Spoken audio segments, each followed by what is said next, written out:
Alors, le thème que je vous propose est celui des émotions.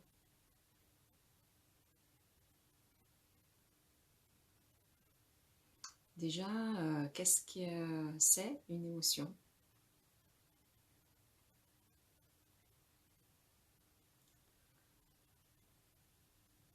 Une émotion, c'est une énergie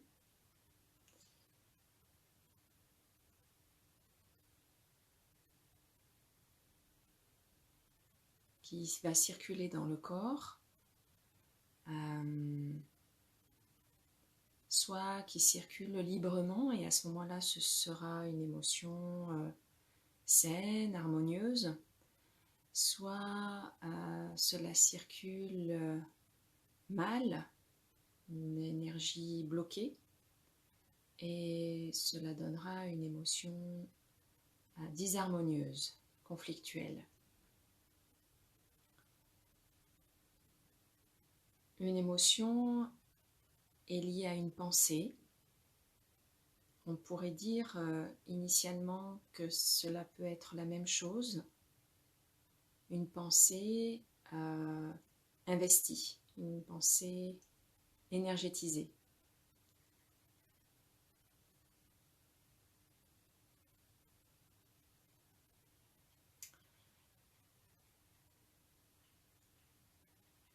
La base de l'émotion conflictuelle est un affect, un mouvement,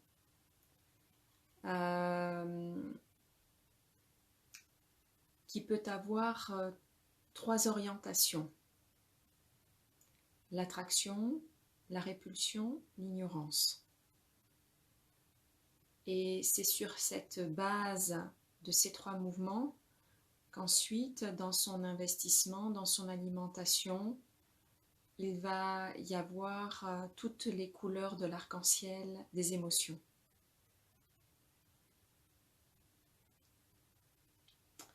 Ça, c'est pour conflictuel. Et de façon simplifiée au niveau de notre présentation présente. Pourquoi une émotion serait intelligente? En quoi elle serait intelligente? Eh bien, comme on vient de le dire, une émotion peut être tantôt bloquée dans son énergie, tantôt libre dans son énergie. Et cela change beaucoup. Cela change beaucoup, et dans ce que cela va apporter dans l'expérience, mais cela dit aussi beaucoup de l'état d'esprit de celui qui est émotionné. Entendu que donc chaque émotion conflictuelle pourrait avoir une facette saine lorsque son énergie est complètement libre et circule sainement, sans obstacle. Donc on pourrait dire que chaque émotion a une double facette. Un fond qui est sain, l'émotion est bonne, fondamentalement, chaque émotion est bonne. Et lorsqu'elle est bloquée, elle revêt une expression malsaine, disharmonieuse, conflictueuse, et cela donne toutes les émotions névrotiques que nous connaissons, telles que la colère, la haine, la jalousie, l'orgueil, l'avidité. Beaucoup d'états émotionnels, et après dans notre dictionnaire français, on assimilera beaucoup d'émotions, mais aussi avec des sentiments et d'autres choses encore. Il y a un problème de vocabulaire par rapport aux textes anciens en sanskrit ou en tibétain. Voilà, donc pour vous expliquer un petit peu la base. Alors, pour nous, ce qui va être intéressant, c'est de savoir comment trouver le chemin, quelle attitude faut-il développer pour que nos émotions conflictuelles puissent se décharger, puissent circuler librement et se révéler dans leur aspect sain.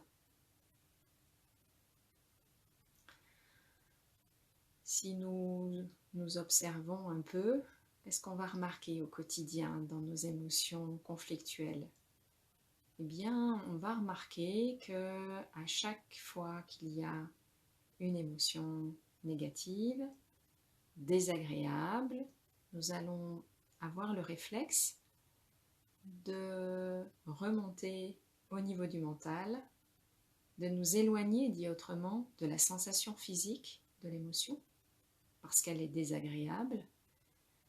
Et nous allons chercher une solution pour mettre fin à cette émotion. Et cette solution, nous allons la rechercher dans une réflexion. Donc on va remonter dans le mental pour mettre fin, couper court. Cette stratégie, si nous regardons bien, on va essayer de trouver une solution par nous-mêmes, mais aussi très rapidement, on va essayer de trouver une solution à l'extérieur. Entendu que nous partons du principe que nos émotions sont liées à notre environnement et que c'est notre environnement qui nous fait vivre telle ou telle émotion. On part vraiment de ce postulat, hein, observez bien. Et c'est important de l'observer parce que c'est complètement inadapté en fait.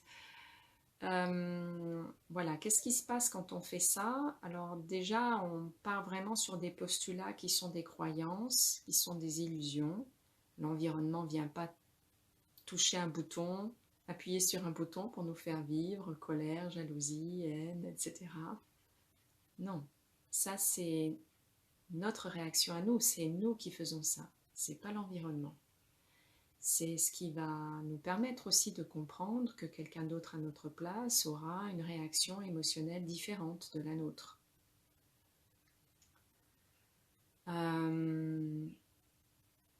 Ensuite, il est aussi très inadapté de chercher une solution au niveau du mental, là où le problème est émotionnel. Il serait beaucoup plus logique d'aller chercher la solution au niveau émotionnel, puisque là on est vraiment sur deux strates assez différentes qui ne fonctionnent pas du tout de la même façon. C'est comme si on essayait de comprendre le français en apprenant le chinois. C'est complètement inadapté. Donc là on est sur deux langages et deux intelligences différentes et donc il s'agit d'apprendre donc ce langage, le langage de l'émotion. Le langage de l'émotion n'est pas le langage du comportement. C'est un langage très particulier qui nous invite à entrer dans la sensation corporelle. Et donc, chaque fois que nous avons une émotion perturbatrice, c'est une invitation à poser notre attention dans nos sensations corporelles, parce que l'émotion est toujours localisée dans le corps, toujours. Voilà, on a un corps, il y a des émotions, il y a un état d'esprit, les trois sont liés. Et là, plutôt que d'aller dans la traduction mentale de l'émotion, ici, c'est d'aller s'intéresser dans notre corps pour aller sentir, aller rencontrer cette sensation qui est désagréable. Généralement, lorsqu'il y a cette invitation de fait, la première réaction, surtout si l'émotion est désagréable, c'est ouïe ouïe ouïe, ça risque d'amplifier, ça risque d'être catastrophique. C'est une illusion, allons vérifier ce que l'on croit. Est-ce que, en entrant dans la sensation physique de l'émotion, est-ce que vraiment ça s'amplifie?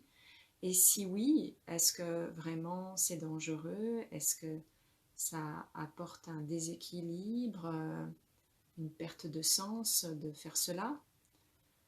Généralement, ce qui est découvert, c'est que c'est tout à fait l'inverse, c'est-à-dire que plus on se rapproche de la sensation émotionnelle et plus on va comprendre ce qui se passe. Et c'est une compréhension qui est sensitive, qui n'est pas mentale, qui n'est pas intellectuelle.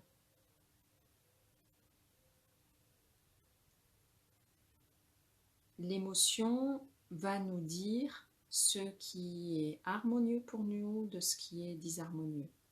Elle vient nous parler de nos besoins. Elle vient nous parler d'une partie de nous. Elle est nous. Il n'y a pas de différence entre moi et l'émotion. Nous avons le même fond, d'abord, et dans notre expression relative, elles font partie du personnage que nous sommes.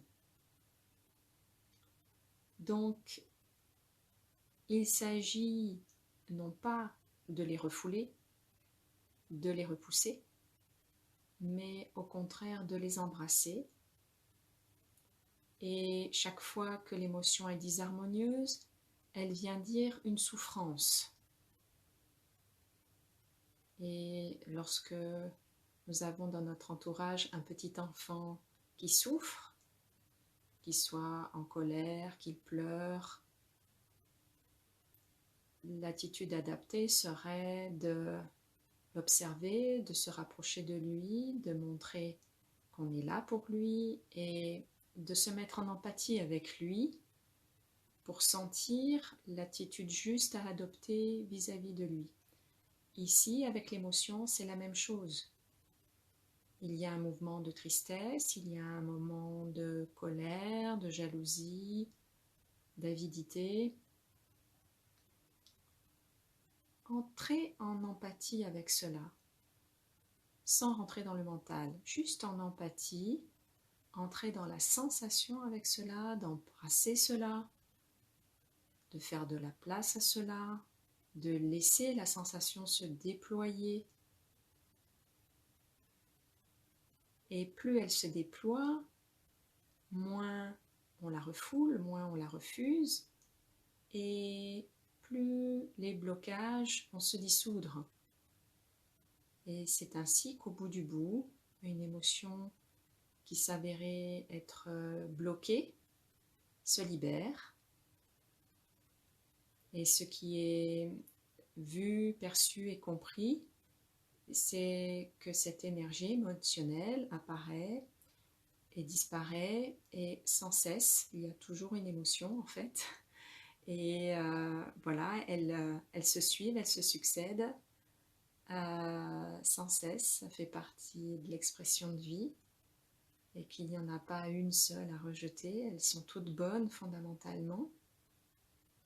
Et de se laisser aller ainsi, traverser, en embrassant chaque émotion, sans forcément les agir, sans chercher à les comprendre intellectuellement, juste à comprendre que ce sont des élans de vie qui nous traversent, tout simplement.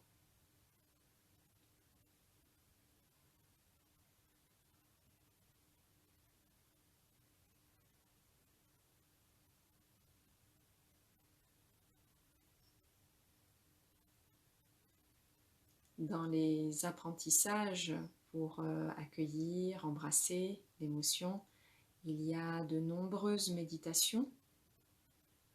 Il peut y avoir des méditations en support du corps pour apprendre à les sentir dans le corps, à les localiser, à sentir leur texture. Il y a les pratiques sur le souffle pour les laisser circuler dans le corps. Tel le souffle va et vient, on laisse l'émotion circuler dans le corps. Il y a toutes les pratiques d'ouverture, de façon à ne pas focaliser sur elles, c'est à la fois de les sentir, de les localiser, mais en même temps de les laisser libres et les laisser rayonner donc ce qui suppose une posture, une attitude intérieure d'ouverture. Et puis, il va y avoir toutes les pratiques accueillir-offrir, avec une pratique profonde qui est celle d'accueillir l'émotion, que l'on dit aussi accueillir le démon émotionnel. Accueillir nos démons, c'est accueillir nos peurs et toutes les traductions émotionnelles qui peuvent avoir lieu.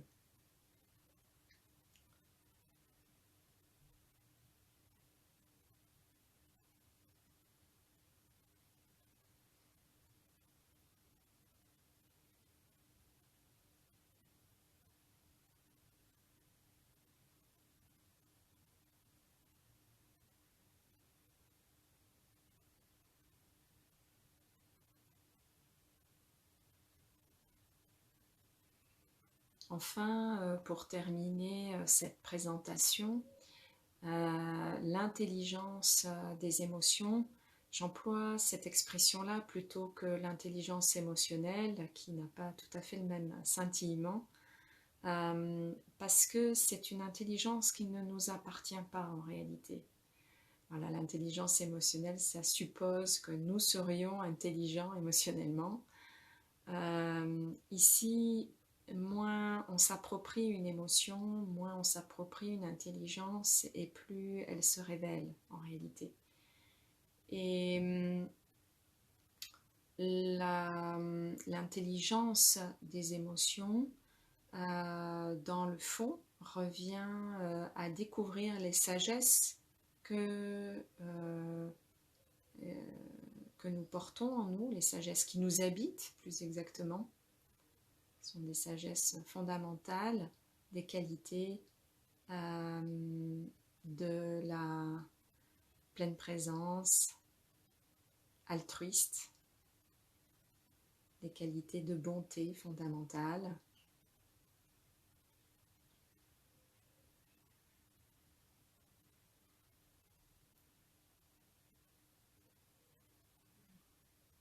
Bien, on va passer aux questions-réponses. Donc, il y a une question qui vient de me parvenir. Si les émotions sont liées à un trauma, dans quelle mesure il est bien d'essayer de les comprendre ou seulement de les laisser nous traverser sans comprendre par le mental?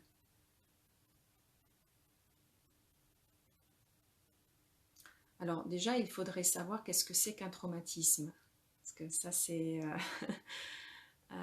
c'est un terme peut-être plus de l'ordre de la clinique, psychologique et aussi corporelle, clinique de santé.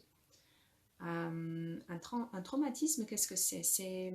On va imaginer que notre psychisme est comme un tissu, c'est-à-dire ça peut être aussi notre ego, hein. Comme un tissu, voilà, une pièce de tissu avec des mailles qui s'entrefilent et donc autant de mailles, de fils et ça donne une pièce de tissu plus ou moins cohérente et plus ou moins adaptée.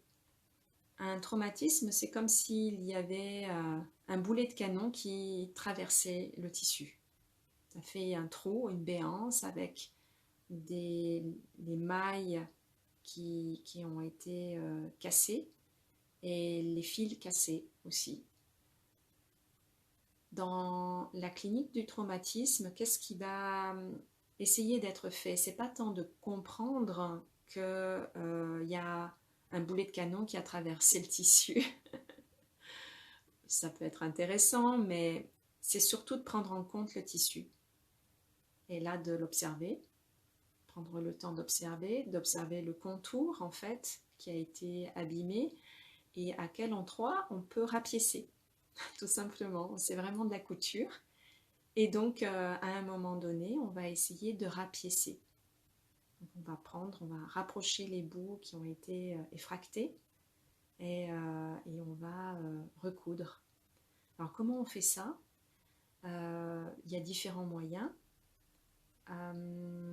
Voilà, ça va être vraiment, on s'éloigne un petit peu du sujet des émotions, mais L'idée, ça va être de refaire du lien. En fait, les mailles qui s'entremêlent comme cela, c'est des liens.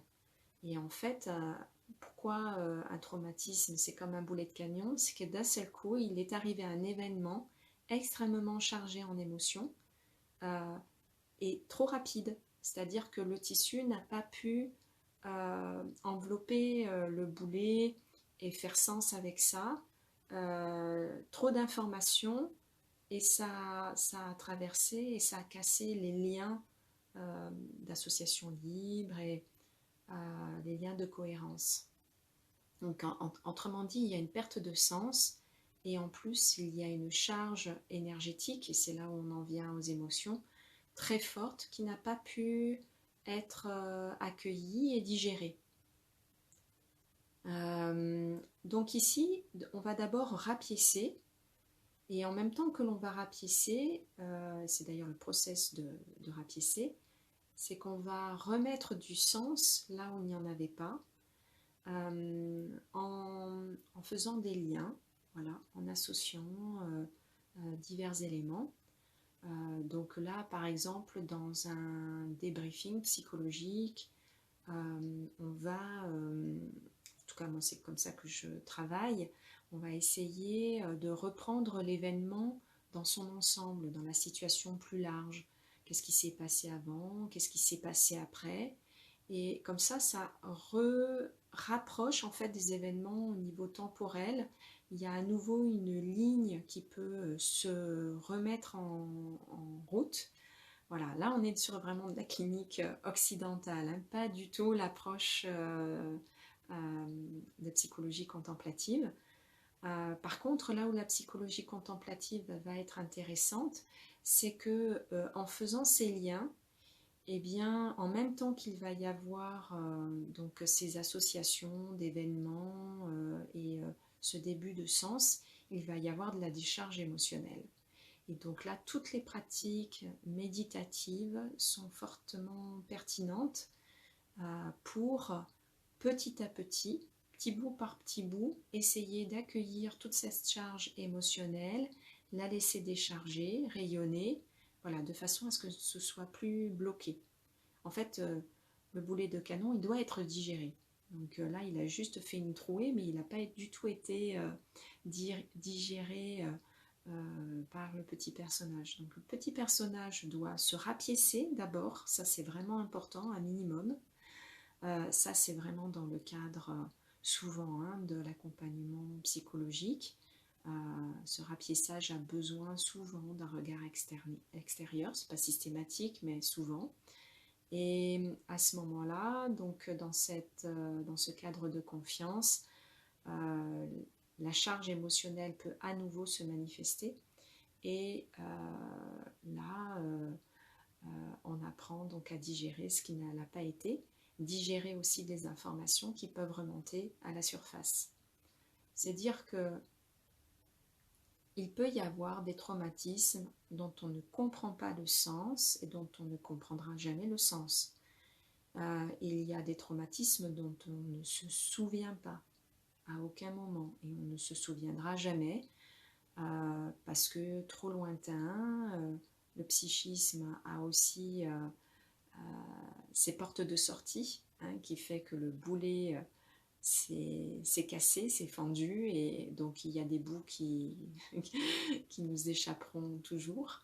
Et là, c'est d'apprendre à faire sans l'information, mais avec la charge émotionnelle quand même.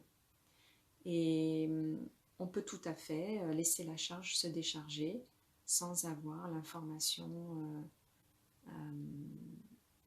intelligente au niveau mental, c'est-à-dire sans en avoir le souvenir. Et c'est quelque chose que l'on repère beaucoup chez les personnes qui ont été traumatisées très petits, avant 3 ans. Les souvenirs sont souvent rudimentaires, voire absents. Et par contre, on va avoir des phénomènes émotionnels très forts qui font sentir qu'il y a eu un traumatisme, mais on ne sait pas de quelle nature est le traumatisme. De la même façon, il peut y avoir des enfants qui ont comme pompé la charge émotionnelle traumatique de leurs parents ou de leurs grands-parents. C'est ce que l'on appelle les transmissions inter- et transgénérationnelles. Pour partie, ça explique le phénomène. Et là, bien évidemment, comme ils n'ont pas vécu en direct, ils n'auront pas l'information du trauma, mais ils en ont tous les stigmates. Et voilà, même si on ne sait pas ce qui s'est passé, il peut y avoir quand même un traitement, et heureusement, hein.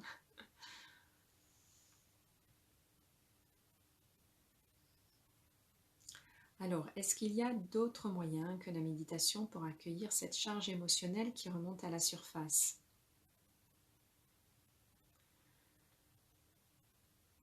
Ben, aujourd'hui, on va avoir aussi,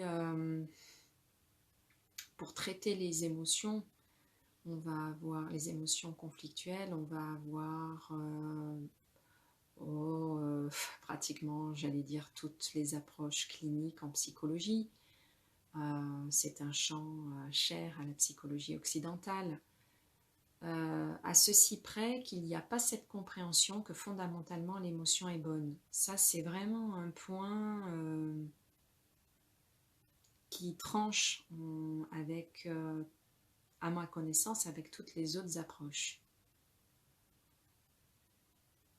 Peut-être qu'on retrouve ce postulat dans les autres psychologies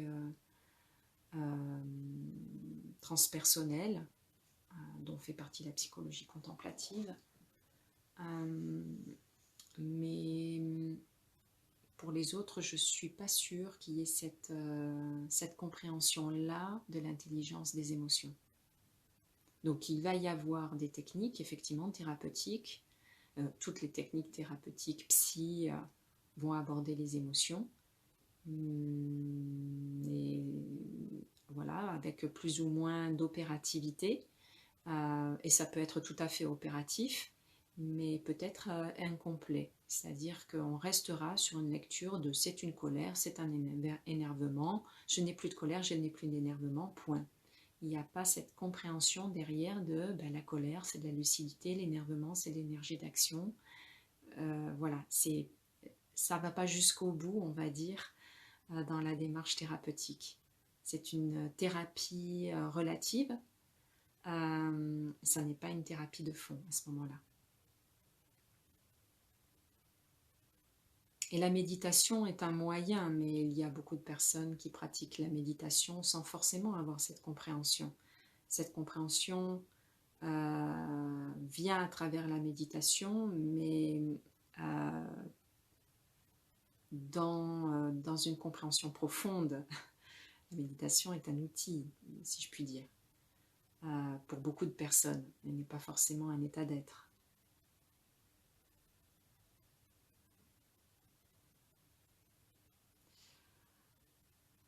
Alors, difficile sur le chemin de ne pas s'identifier à la charge émotionnelle. Oui, c'est clairement un des obstacles les plus importants. C'est le fait que le petit personnage que nous sommes a tendance à s'identifier à toutes ces expériences, et qui plus est, à l'émotion lorsqu'elle est forte.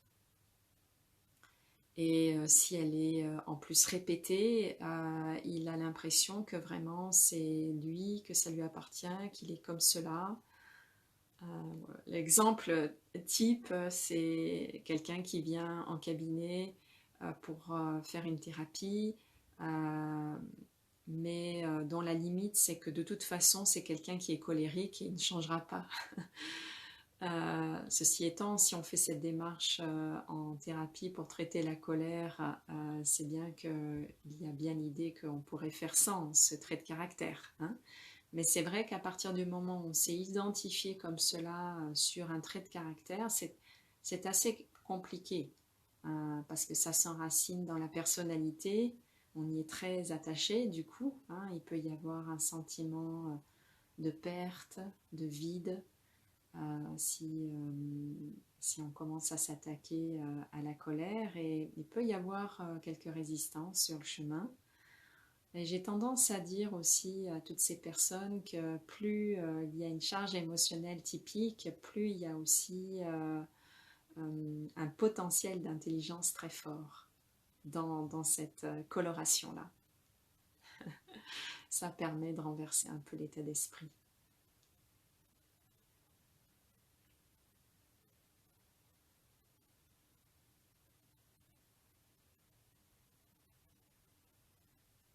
Donc si vous avez d'autres questions, n'hésitez pas. Je vous laisserai faire mention en dessous de la vidéo, que ce soit sur Facebook présentement ou sur YouTube, puisque nous allons retransmettre cette vidéo sur YouTube. Et nous ferons une prochaine intervention sur les sagesses, justement, de façon à ce que vous puissiez connaître quelles sont ces différentes sagesses qui se classent. Voilà, elles sont classées sous 5 profils et ça vous donnera comme ça une idée de ce qui se cache derrière les émotions.